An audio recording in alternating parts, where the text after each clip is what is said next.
لا إله إلا الله محمد رسول الله عليه صلاة الله. అల్లాహ్ తబారక్ వ తఆలా ఈ సృష్టిని ఏ విధంగా ఉనికిలోనికి తీసుకొని వచ్చాడు? హజరత్ అబూ హురైరా రలియల్లాహు తఆలా అన్హు వారితో ప్రవక్త ముహమ్మద్ సల్లల్లాహు అలైహి వసల్లం వారు అంటున్నారు, అల్లాహుల్లదీ ఖలకస్ సమావాతి వల్ అర్ద వమా బైనహుమా ఫీ సిత్తతి అయ్యామ్.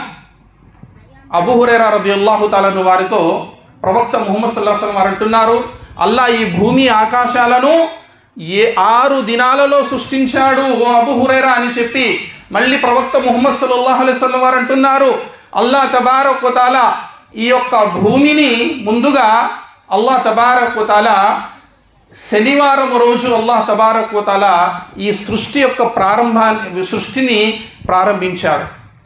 ముందుగా అల్లాహ్ తబారక్ వ తఆలా భూమిని నీటిపై పరిచాడు.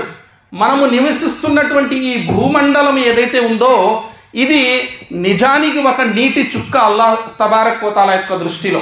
ఈ మహాసముద్రాలు ఏవైతే ఉన్నాయో మనం జీవిస్తున్నటువంటి ఈ యొక్క భూమండలం ఏదైతే ఉందో ఇది 80% నీటిని కలిగి ఉంది.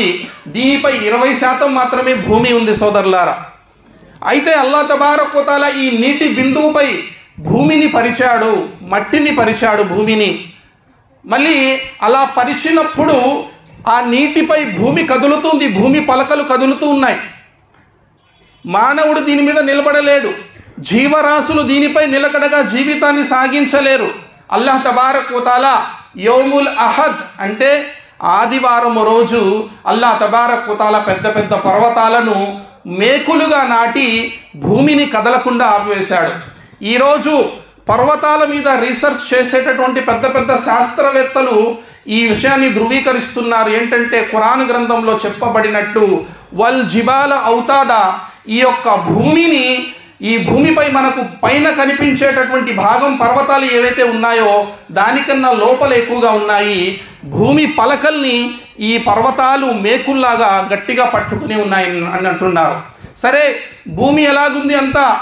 భూమి ప్రపంచమంతా ఎలాగుందంటే బంజరు భూమి, ఎక్కడ కూడా ఒక చెట్టు లేదు, చేమ లేదు, ఏమీ లేదు. సోమవారం రోజు అల్లాహ్ తబారక్ వ తఆలా చెట్లను పుట్టించాడు, వృక్ష జాతిని భూమిపై వ్యాపింపజేశాడు. చెట్లు, చేమలు, వృక్షాలు, పూలు అన్నీ కూడా అల్లాహ్ తబారక్ వ తఆలా ఎంతో రమణీయంగా అందంగా ఈ భూమిని అల్లాహ్ చెట్లతో అలంకరించాడు. మంగళవారం రోజు రసూలుల్లాహ్ సల్లల్లాహు అలైహి వసల్లం వారు అంటున్నారు, అల్లాహ్ తబారక్ వ తఆలా భూమిపై ఉన్నటువంటి చెడ్డ వస్తువులను అల్లాహ్ పుట్టించాడు. మరి బుధవారం రోజు అల్లాహ్ తబారక్ వ తఆలా కాంతిని పుట్టించాడు. గురువారం రోజు పశు జాతిని అల్లాహ్ భూమిపై వ్యాపింపచేశాడు.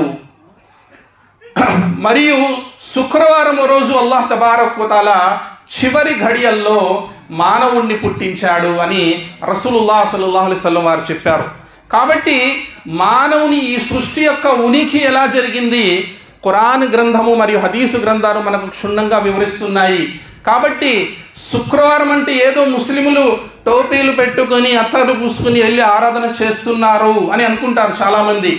ప్రవక్త సల్లల్లాహు అలైహి వసల్లం వారు అంటున్నారు, మానవుడు పుట్టించింది శుక్రవారము, మరియు ప్రళయము, ఈ సృష్టి అంతమయ్యేది కూడా శుక్రవారం రోజు అని ప్రవక్త ముహమ్మద్ సల్లల్లాహు అలైహి వసల్లం వారు చెప్పారు. మరి శుక్రవారము అల్లాహ్ను ఆరాధించేవారు అందరికన్నా ముందు స్వర్గానికి శుక్రవారం తీసుకెళ్తుంది అని ప్రవక్త ముహమ్మద్ సల్లల్లాహు అలైహి వసల్లం వారు మనకు హదీస్ గ్రంథంలో తెలియజేస్తున్నారు సోదరులారా. అంతేకాదు, ఎప్పుడైతే శుక్రవారం వస్తుందో భూమి, ఆకాశాలు మరి వీటి మధ్య ఉన్నటువంటి సర్వ జీవరాశులన్నీ దైవ దూతలతో సహా ఈ యొక్క జుమా రోజు భయముతో అవి వణికిపోతూ ఉంటాయి. ఎందుకండి అంటే బహుశా ఈ శుక్రవారం ప్రళయం వస్తుందో ఏమో అని. కానీ మానవుల యొక్క హృదయాలలో దాని యొక్క విశిష్టత అనేది లేదు సోదరులారా.